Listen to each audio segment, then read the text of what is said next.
ভাই এটা হলো একটা শুকনো জমি, ঘাসের জমি। এই জায়গায় আমি একটা কারেন্ট জাল পাচ্ছি, দেখেন কাঁচা জায়গাতে এই কারেন্ট জাল পাচ্ছি শুকনার ভিতরে। বৃষ্টি হইলে এই দেখেন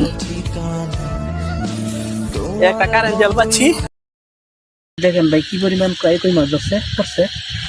এই যে দেখেন, এই দেখেন ভাই, এই যে দেখছেন একবার জালের মধ্যে এটা কিন্তু শুকনা ছিল। এই দেখেন এই যে কি লাভ।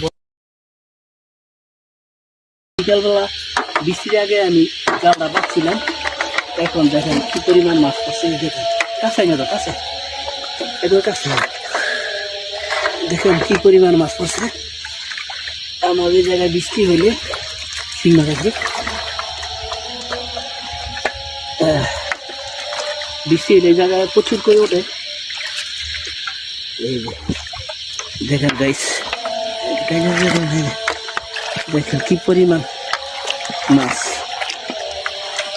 আরো ওই অবস্থা রয়ে গেছে, শীতে গেছে। দেখেন গাইস কি পরিমাণ কই, এই আসতে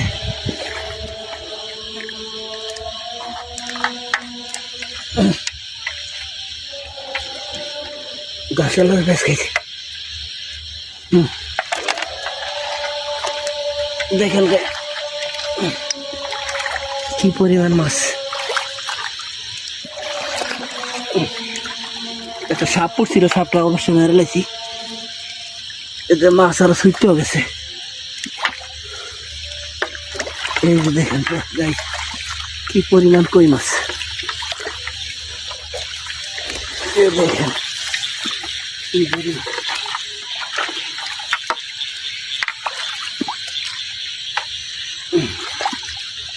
দেখেন গাইস কি পরিমাণ কই মাছ। এই জাল শেষ।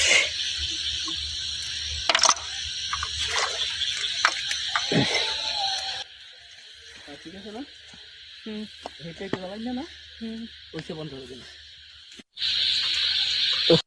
দেখেন গাইস এই যে কই মাছ খুলতাছি, এই যে খুলছি।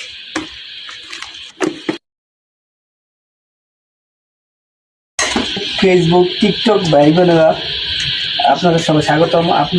আপনাদের সবাই আমার বাসায় দাওয়াত রইল এই কই মাছ দিয়া ভাত খাওয়ার জন্য। সবাই আসবেন ইনশাল্লাহ।